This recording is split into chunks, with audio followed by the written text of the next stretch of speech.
Disse primeira carta de Paulo aos Coríntios, capítulo 5, e nós queremos ler do verso 1 até o verso número 13. Você não se importa se eu te pedir para se colocar em pé comigo nessa leitura? Eu estou lendo na Almeida Corrigida Fiel. Não tem, beleza. Você pode ouvir atentamente a leitura da palavra de Deus. Parece que esse equipamento aqui entrou com um pedido dele no INSS de aposentadoria. Eu não estou querendo dar, não. Capítulo 5, versículo 1. Geralmente se ouve que há entre vós fornicação, e fornicação tal, que nem ainda entre os gentios se nomeia, como é haver quem possua a mulher de seu pai, a madrasta, evidentemente. Estais ensoberbecidos, e nem ao menos vos entristecestes, por não ter sido tirado dentre vós quem cometeu tal ação. Eu, na verdade, ainda que ausente no corpo, mas presente no espírito, já determinei, como se estivesse presente, que o que tal ato praticou, em nome de nosso Senhor Jesus Cristo, juntos vós e o meu espírito, com o poder de nosso Senhor Jesus Cristo, seja este tal, entregue a Satanás para destruição da carne, para que o espírito seja salvo no dia do Senhor Jesus. Não é boa a vossa vanglória. Não sabeis que um pouco de fermento faz levedar toda a massa? Purificai-vos, pois, do fermento velho, para que sejais uma nova massa, assim como estáis sem fermento, porque Cristo, nossa Páscoa, foi sacrificado por nós. Por isso façamos a festa, não com o fermento velho, nem com o fermento da maldade e da malícia, mas com os ázimos da sinceridade e da verdade. Já por carta vos tenho escrito que não vos associeis com os fornicadores, ainda que não inteiramente com os fornicadores deste mundo, ou com os avarentos, ou com os roubadores, ou com os idólatras, porque então vos seria necessário sair do mundo. Mas agora vos escrevi que não vos associeis com aquele que, dizendo-se irmão, for fornicador, ou avarento, ou idólatra, ou maldizente, ou beberrão, ou roubador, com o tal nem ainda comais. Porque que tenho eu em julgar também os que são de fora? Não julgais vós os que estão dentro, mas Deus julga os que estão de fora. Tirai, pois, dentre vós a esse iníquo. E o povo de Deus diz: assente-se. Amém, assente-se. Nossa igreja está no meio de uma caminhada, e o projeto, a proposta desta caminhada é redescobrir a igreja. E nós temos visto algo a cada domingo à noite sobre o que é a igreja de Jesus Cristo, sobre o que é a igreja conformada com o Novo Testamento. Verifique aí o informativo que você recebeu, a página 1, e você começa agora a perceber comigo a formação de uma sentença, de uma frase, que responde a essa pergunta. A pergunta é: o que é uma igreja? E a resposta nós temos visto cláusula após cláusula, domingo após domingo, dizendo: a igreja é um grupo de cristãos que se reúne como uma embaixada terrena do reino celestial de Cristo, para proclamar as boas novas e os mandamentos de Cristo o Rei, para afirmar uns aos outros como seus cidadãos por meio das ordenanças e para, esta cláusula sintetiza a nossa reflexão desta noite, e para evidenciar o amor e a santidade de Deus. As próximas 3 cláusulas são o nosso assunto dos próximos 3 domingos, se Deus assim permitir que eu pregue, se Cristo não voltar para me buscar ou para nos buscar antes disso. Nós estamos pensando na igreja como a evidência do amor e da santidade de Deus. E esse texto tanto quanto contundente, é o objeto da nossa reflexão, porque nós estamos descobrindo juntos, redescobrindo, que a igreja bíblica é uma igreja preocupada com a saúde do corpo. A igreja é apresentada na Bíblia como sendo o corpo de Cristo, o instrumento que Cristo usa, dele dispõe para executar a sua vontade. Mas assim como é verdade a respeito de nossos corpos, que existem enfermidades que atacam nossos corpos, existem enfermidades que atacam o corpo de Cristo, que é a igreja. Seria como eu chamá-los de vírus. E se eu pudesse categorizar na introdução da minha mensagem que tipos de vírus são estes, Inclusive eu estou falando sobre isso, mas consciente de que existe uma virose rodando São Luís aí. Aquele escritor escreveu que um fantasma ronda a Europa, eu digo que um vírus ronda São Luís, de maneira preocupante. Existem vírus perigosos, vírus que perturbam a saúde do corpo de Cristo. É o vírus relacional, e os seus sintomas são a amargura quando falta o perdão entre os irmãos, a maledicência quando existe uma conversa diabólica, tecendo críticas ou comentários indiscretos sobre a vida particular de um irmão. É um vírus que perturba a saúde do corpo de Cristo. Existe um vírus que ataca a igreja nos seus assuntos administrativos. E se eu tivesse de descrever um corpo que tem propensão a isso, talvez eu teria de fazer o reconhecimento de que as igrejas batistas são muito suscetíveis a este vírus. Porque esse vírus faz com que exista um despertamento de insubmissão na base da discordância. Não gostei, não concordo, vou permanecer relutando, resistindo, trabalhando contra.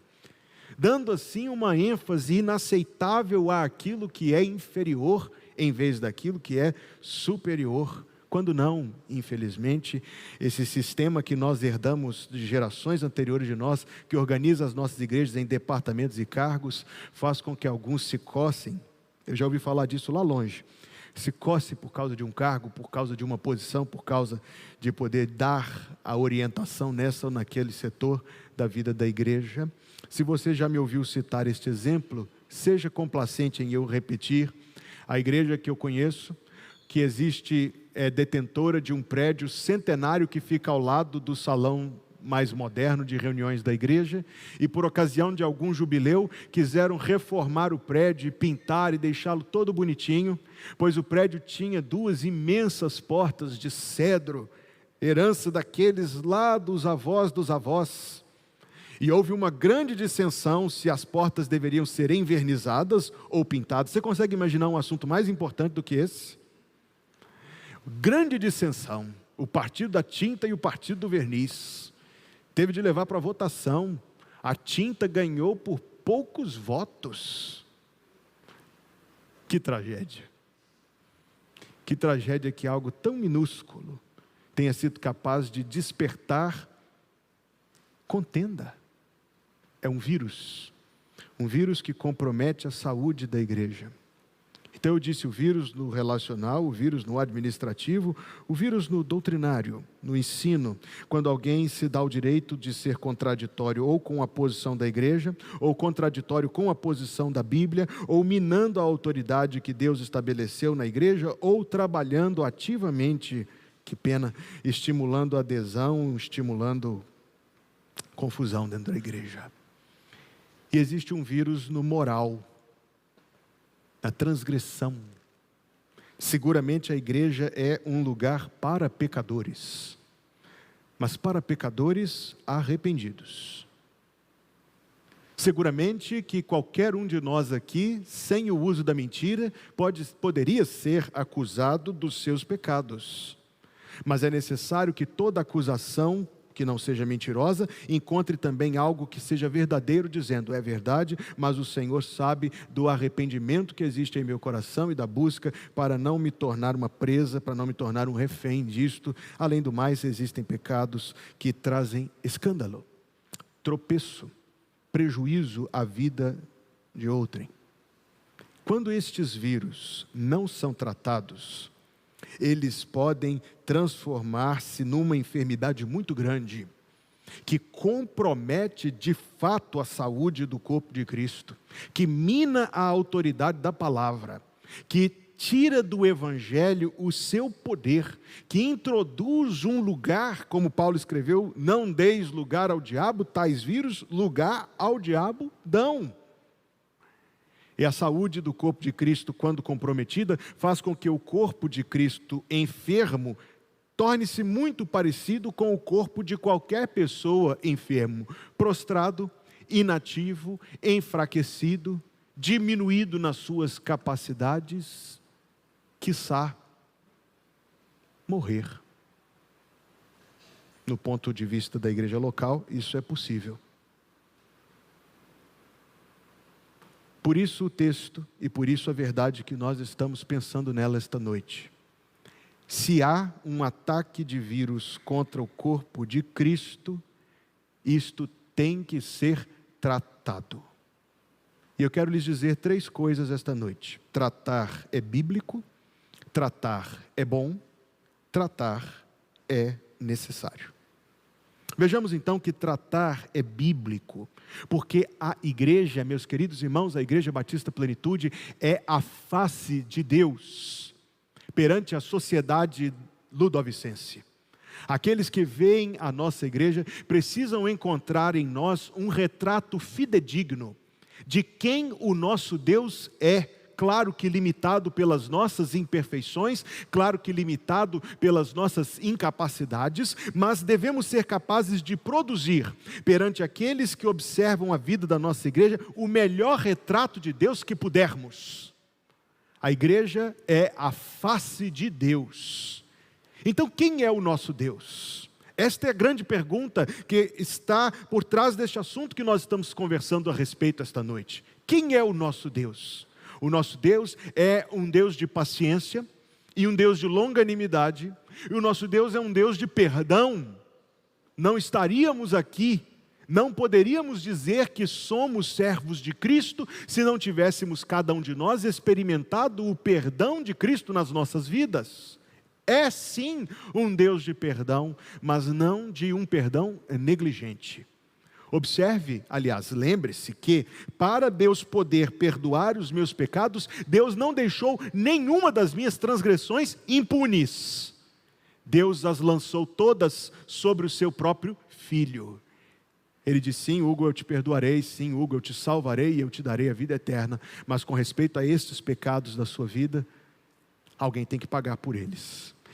Essa, na verdade, é a alternativa que o Evangelho coloca perante toda e qualquer pessoa. Pelos teus pecados alguém vai pagar. Pode ser você ou pode ser Jesus. Mesmo os pecados perdoados, Deus não os deixa impunes. E mesmo tendo sido já salvos e já tendo recebido de Deus um perdão, inclusive para os pecados que ainda cometeremos, no entanto, Deus permanece não sendo omisso, mas o próprio Deus, com elevado amor, trata. E se a igreja é o retrato de Deus, e então a igreja precisa tratar. Veja o que está escrito a respeito de Deus na carta aos Hebreus, capítulo 12, a partir do verso número 5, texto muito conhecido, mas necessário ser relembrado. Hebreus 12, 5. E já vos esquecestes da exortação, que argumenta convosco como filhos. Filho meu, não desprezes a correção do Senhor, e não desmaies quando por ele fores repreendido. Porque o Senhor corrige o que ama, e açoita qualquer que recebe por filho. Se suportais a correção, Deus vos trata como filhos, porque que filho há a quem o pai não corrija? Mas se estáis sem disciplina, da qual todos são feitos participantes, sois então bastardos e não filhos. E o verso 11 desse mesmo capítulo diz: e na verdade, toda correção ao presente não parece ser de gozo, senão de tristeza, mas depois produz um fruto pacífico de justiça nos exercitados por ela. Preste atenção no que esse texto diz, isso é algo muito importante. Deus nos corrige. Sabe como Deus nos corrige? Primeiro de tudo, Deus nos corrige pela Bíblia Sagrada. Deus nos corrige quando Ele lança a luz da sua palavra sobre nossa alma, e Ele está com essa luz iluminando os recantos entenebrecidos do nosso coração, a fim de que nós possamos enxergar o que existe dentro de nós. Alguém expressou-se da seguinte forma: lendo a Bíblia encontrei muitos erros, todos eles em mim. Deus usa a Bíblia, a sua palavra escrita, para mostrar. E quantas vezes você e eu já não fomos tratados por Deus enquanto fazíamos a nossa leitura diária da Escritura, que tangeu, tocou muito diretamente num erro presente na nossa vida. Não era mera fortuita coincidência, era o Senhor sendo bondoso contigo e comigo. Deus fala pela palavra escrita, Deus fala pela palavra pregada. Não foram poucas as vezes em que, cumprimentando os irmãos, aqui ou em outros lugares ao final do culto, alguém me cumprimentou e disse: hoje estava pregando para mim hoje. Eu sempre digo: não estava não, estava pregando para todo mundo. Se alguém falou contigo, foi o Senhor nosso Deus. Entenda que Deus nos corrige, primeiro de forma muito branda, como um pai corrige o filho. Quando chama e diz: meu filho, não é este o caminho é outro. Deus faz isto, Deus ensina. Por isso a tarefa precípua da igreja, a tarefa principal da igreja é ensinar, é fazer discípulos. Observe, nós estamos falando sobre disciplina, e a palavra disciplina e a palavra discípulo têm a mesma raiz. A igreja faz discípulos, a igreja ensina as pessoas aquilo que é a vontade de Deus para a vida delas. É assim, primeiro de tudo, educando-nos, que Deus nos corrige.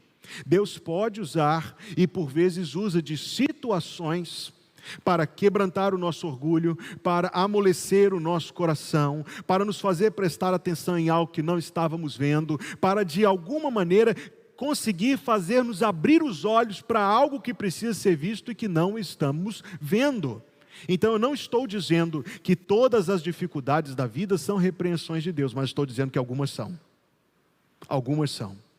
Sem elas, nós não abriríamos os olhos, não abriríamos o coração, perseguiríamos aquele caminho ali teimosamente. Então o Senhor usa de algo difícil, doloroso, para nos fazer abrir os olhos. Isso já aconteceu com você?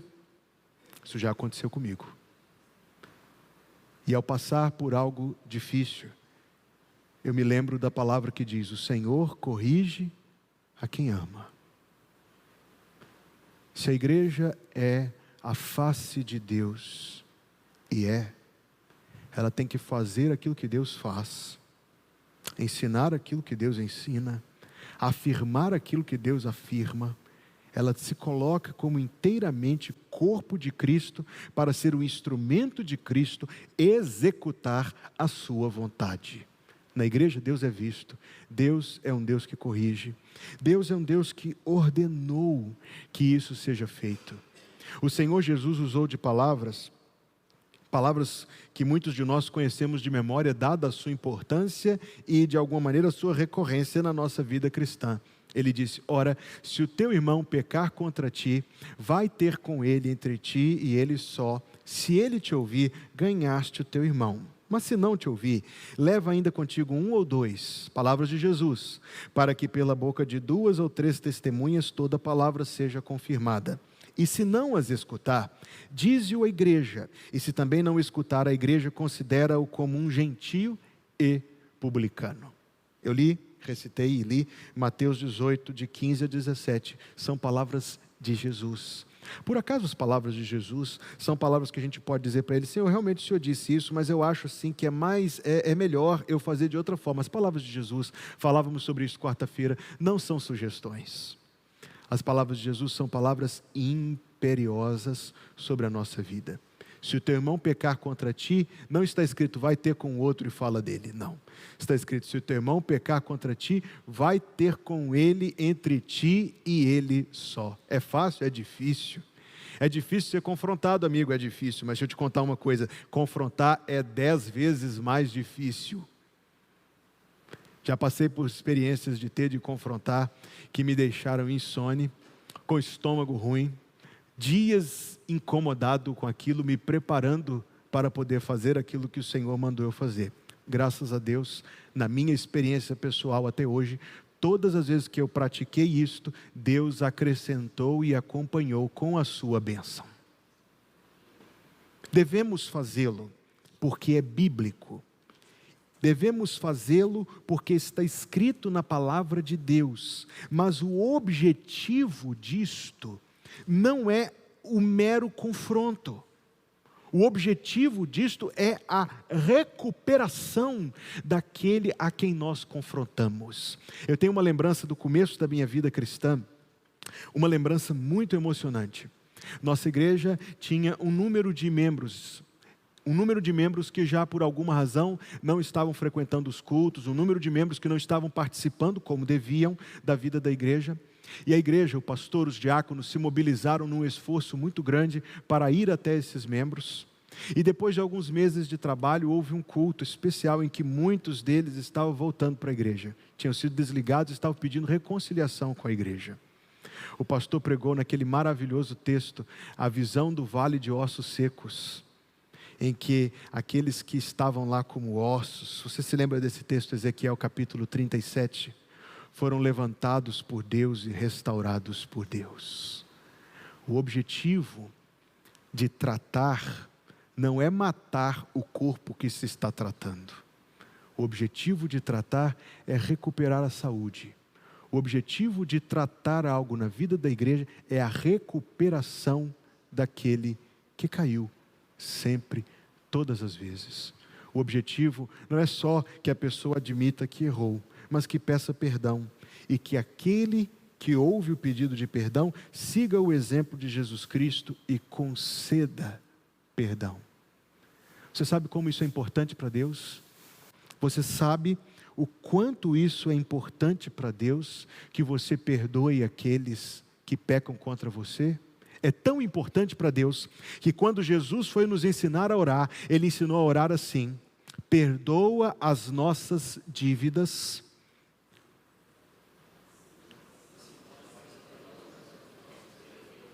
olha isto, preste atenção nisto, assim como nós perdoamos os nossos devedores, assim como.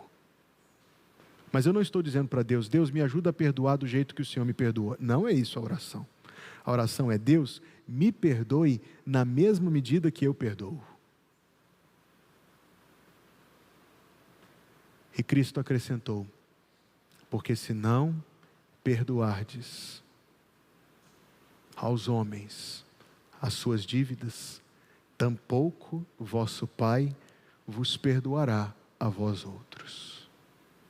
Não é de perda de salvação que Jesus está falando ali.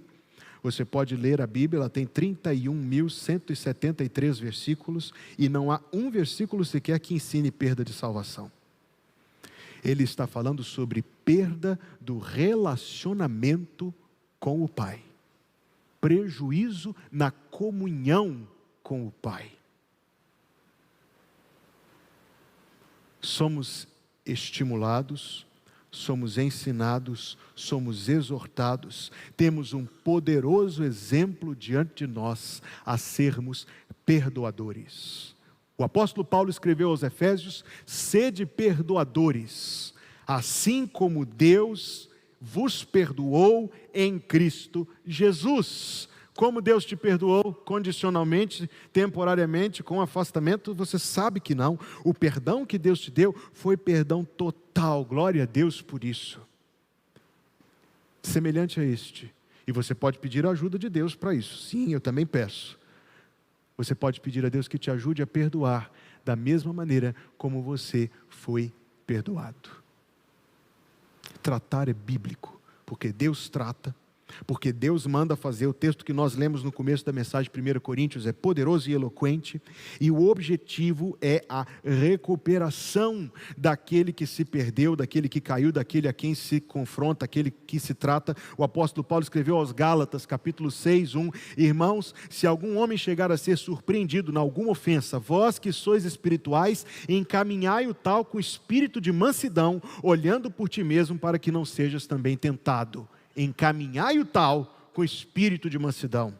Tiago 5, 19 e 20, o meio-irmão de Jesus escreveu: irmãos, se algum dentre vós se tem desviado da verdade, e alguém o converter, saiba que aquele que converte um pecador do erro do seu caminho, salvará da morte uma alma, e cobrirá uma multidão de pecados. Judas, capítulo 1, versos 22 e 23, ele também, meio-irmão de Jesus e irmão total de Tiago. Judas 1, 22 e 23, e apiedai-vos de alguns, usando de discernimento, e salvai alguns com temor, arrebatando-os do fogo, e odiando até a túnica manchada da carne.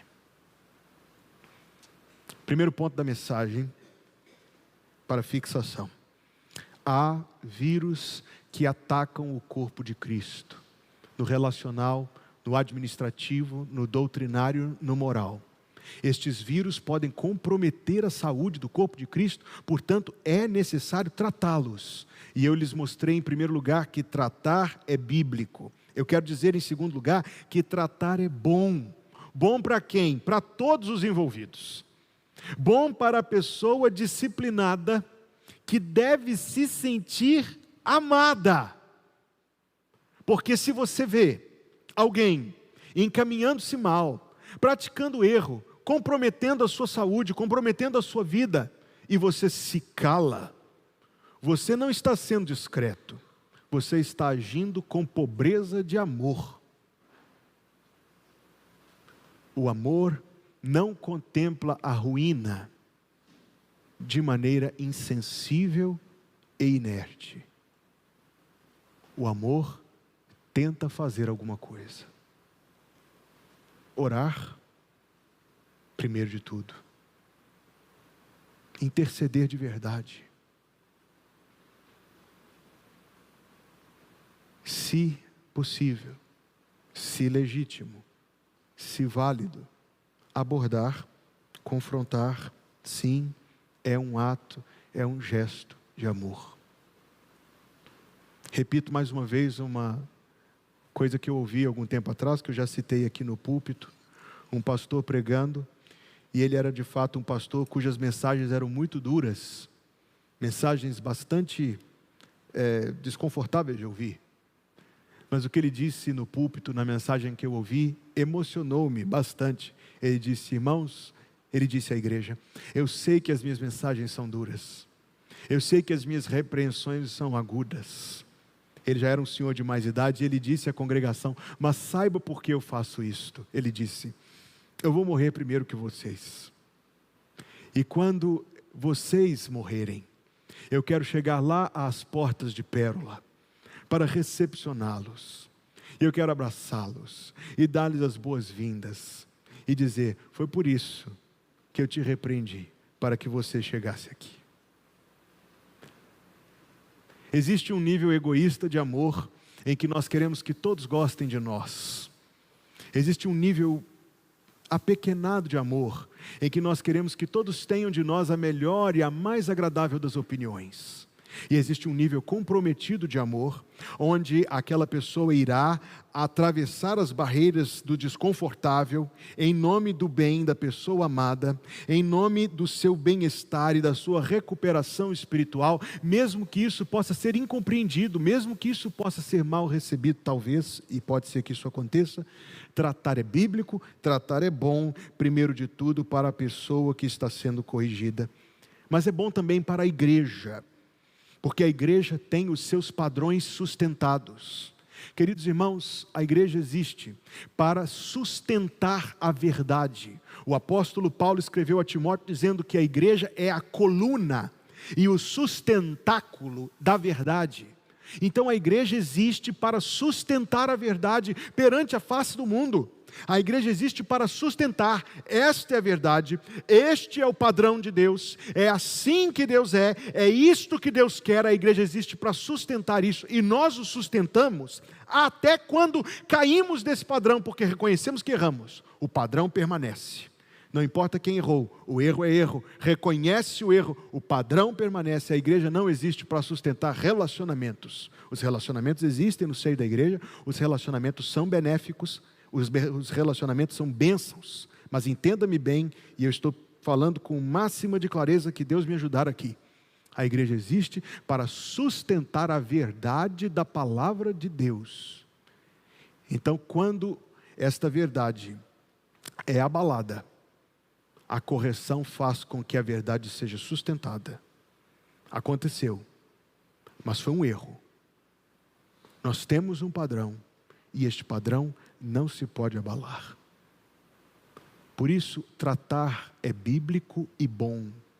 Bom para a pessoa que é tratada, bom para a igreja, porque o seu padrão é sustentado e aquilo que aconteceu de mal não se espalha. Como uma célula doente que produz aquela doença que os meus tios lá no interior de Minas não falam nem o nome. Eles dizem, está com aquela doença. Ele diz, tal pessoa está doente. Você já sabe do que eu estou falando. Como aquela doença, as células não podem se espalhar. Aquilo que é mal não pode se espalhar no seio da igreja. Quando eu e Adson planejávamos o culto dessa noite, eu pedi a ele que organizasse para o grupo cantar essa música que foi cantada. Santifica tua igreja, ó bendito Salvador. Na santidade da igreja está o seu poder. Na santidade da igreja está a sua unção. Na santidade da igreja está o agir do Espírito Santo entre nós. É bom para a pessoa, é bom para a igreja, é bom para o mundo, porque perante o mundo o padrão da verdade é reafirmado, é bom para a glória de Deus, cuja santidade é sustentada, é evidenciada, é demonstrada ao mesmo tempo que o seu amor. Se fôssemos descrever, queridos, a essência de Deus, diríamos que a essência do nosso Deus é amor santo. Amor que aceita, santidade que não se compromete. Amor santo que aceita os pecadores, tendo provido uma expiação no Calvário. Deus fez justiça contra estes pecados. Amor santo que perdoa, mas que transforma também. Amor santo que diz, eu não te condeno, mas também diz, vai, não peques mais. Se fôssemos descrever quem nosso Deus é, com justiça poderíamos descrevê-lo dizendo que Deus é amor santo. Quando a igreja age com amor santo, a igreja exibe, demonstra, evidencia o caráter de Deus. Tratar é bíblico, tratar é bom. Em terceiro lugar, tratar é necessário. É falso o amor que não trata, porque tampa os olhos à ruína. Pode conservar uma boa amizade, mas não a ponto de se importar se há verdadeiro prejuízo. Imagine se Jesus tivesse agido dessa forma. Se Jesus, assentado no alto do seu trono de glória, olhasse cá embaixo e nos visse arruinados pelo nosso pecado, mas dissesse assim, não, eu não vou falar nada não, eles já são adultos, eles sabem o que estão fazendo. Ou se ele dissesse assim, mas se eu disser alguma coisa, eles vão ficar tristes comigo, eu não quero que eles fiquem tristes comigo. Permaneceria ele assentado lá em cima e nós condenados cá embaixo. Tal foi o amor de Cristo, que ele se importou com o nosso estado. Deixou as alturas da glória e veio a este mundo. Não foi isso que Jesus fez por nós, irmãos? Sofreu. Como sofreu na cruz o Filho de Deus. E estava suportando ali a justiça exigida pelas nossas transgressões. Pregou com verdade o Filho de Deus e foi rejeitado por causa da sua mensagem. Quando ele se declarou, alguns, mesmo dos seus mais chegados, disseram, duro é esse discurso. Não, Jesus, que pregação incômoda e desconfortável é esta? E o pessoal começou a ir embora.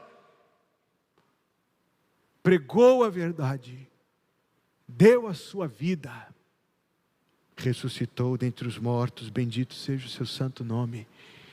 E está entronizado à destra do Pai, reina entre nós, e ainda hoje Ele opera e trabalha nesse mundo pelo Espírito Santo, tomando vidas arruinadas pelo pecado e refazendo-as pela sua graça. Refazendo-as pela sua graça. Jesus é amor que se importa a ponto de se expor.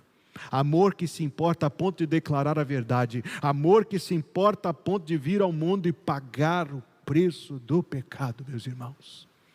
Como é maravilhoso o nosso Jesus. Eu estava ontem de manhã entrevistando alguns irmãos que desejam se tornar membros de nossa igreja.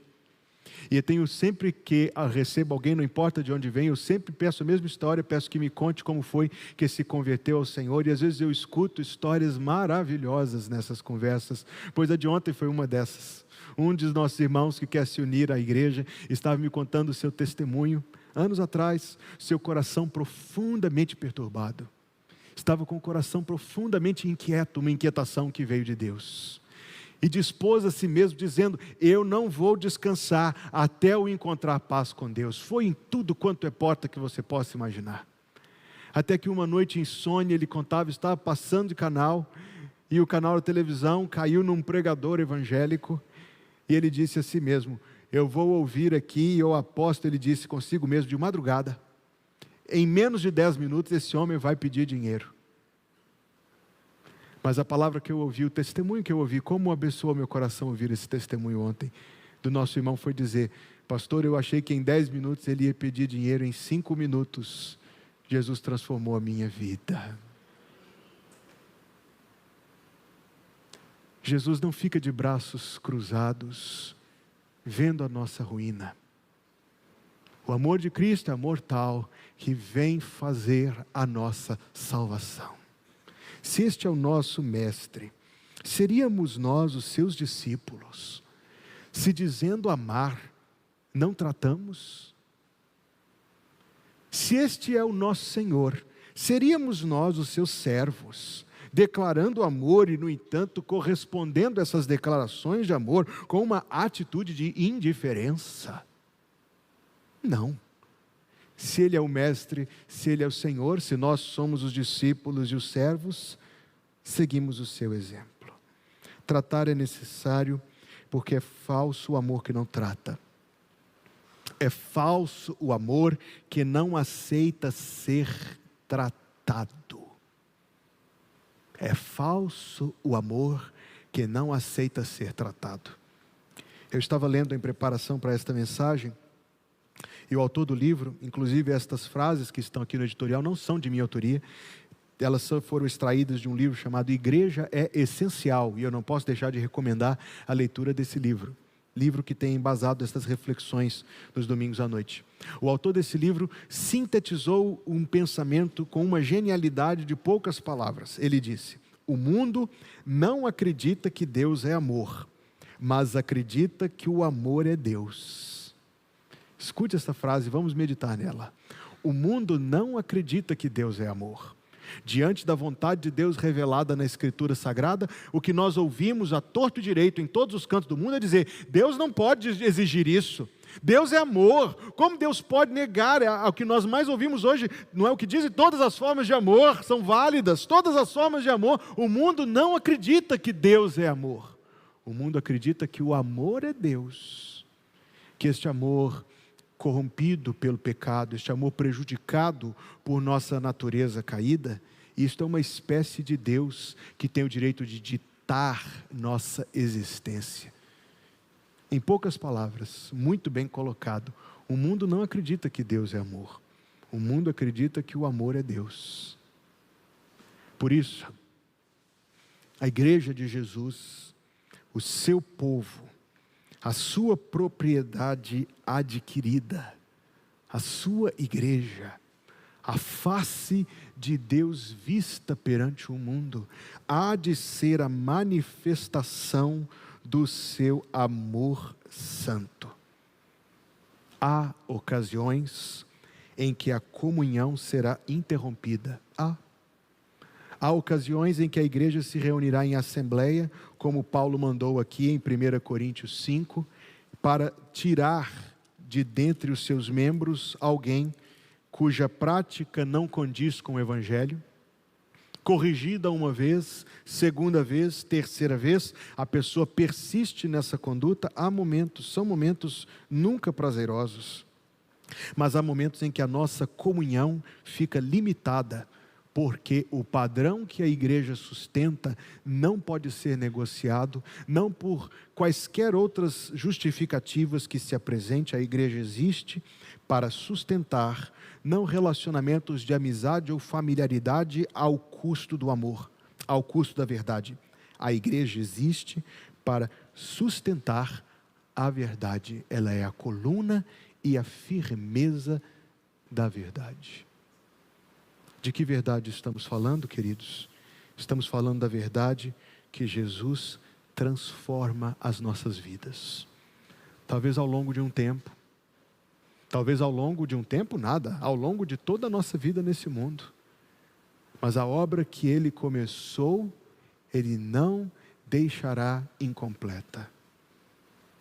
O que distingue um crente e o que faz perdurar o vínculo de comunhão é que esta comunidade é uma comunidade de arrependidos. Esta é uma comunidade de arrependidos, de pessoas cujo coração prontamente reconhece seus erros, aceita a verdade e busca com a graça de Deus conformar-se à verdade, para que a vida de cada um de nós seja um vivo testemunho e uma viva confirmação do Evangelho que confessamos. Sim, o assunto não é fácil. No entanto, é o amor e a santidade de Deus que se demonstram. Quantas vezes não há a recuperação daquele que caiu. E quando isso acontece, sempre nos alegramos e bendizemos o Senhor. Vamos orar. Curve a cabeça, feche os olhos. Todos de cabeças fechadas, de cabeças curvadas, todos de olhos fechados, cabeças abertas. Todos de olhos fechados, de cabeça curvada. Considere o que você ouviu da parte de Deus esta noite. E considere aquilo que o Senhor tem falado ao seu coração. Hugo só falou aos teus ouvidos. O Espírito de Deus fala ao seu coração. Talvez hoje você tenha entendido o que Cristo fez por você. Se você clamar por salvação, Jesus te dará salvação, pois Ele promete na sua palavra: todo aquele que invocar o nome do Senhor será salvo. E você poderá dar o seu próprio testemunho de como Cristo veio ao seu encontro para te salvar. Talvez o Senhor esteja a dirigir o seu coração ao desejo de se unir a esta igreja. Deus tem acrescentado muitas vidas à nossa igreja, bendito seja o seu nome. E se o Senhor assim dirige o seu coração, diga isso para Deus em oração e diga: Senhor, eu quero me unir a esta igreja. Ao final do culto eu estarei lá na porta cumprimentando a todos. Diga-me isto, eu quero orar com você, quero conversar contigo, quero te dar orientações que se possam fazer necessárias. Talvez o Senhor esteja te dizendo algo que você precisa pedir perdão a Ele ou alguém. Diga a Deus: Senhor, eu pedirei perdão. Ou talvez o Senhor esteja a tocar o seu coração sobre alguém que você precisa perdoar. E diga para Deus: Senhor, aqui na tua presença agora, eu perdoo no nome de Jesus, assim como tu me perdoaste. E eu peço graça para curar as feridas do meu coração. Vamos orar. Deus, nosso Pai de amor, obrigado, Senhor, porque no começo deste culto nós pedíamos que Tu desejasses nos abençoar. E agora, Senhor, chegando ao término deste culto, temos certeza que foi da Tua vontade nos conceder da Tua graça e da Tua misericórdia. Pai, obrigado pela Tua presença entre nós e pelo Teu amor por nós, a ponto de sacrificar o Teu Filho sobre a cruz para a nossa salvação. Pai, obrigado pela Tua palavra na qual meditamos e pedimos, ó Deus, graça e o auxílio do Espírito para que nós possamos responder àquilo que Tu dirigiste Tua voz, chamando a cada um. Senhor, se alguém carece de entendimento a respeito do Evangelho, provê isto, Senhor Deus, explicação e compreensão da obra de Cristo que leve à fé salvadora e ao arrependimento verdadeiro. Talvez esteja, Senhor, movendo o coração de alguém a se unir a esta igreja e que possas confirmar isso segundo a Tua boa vontade.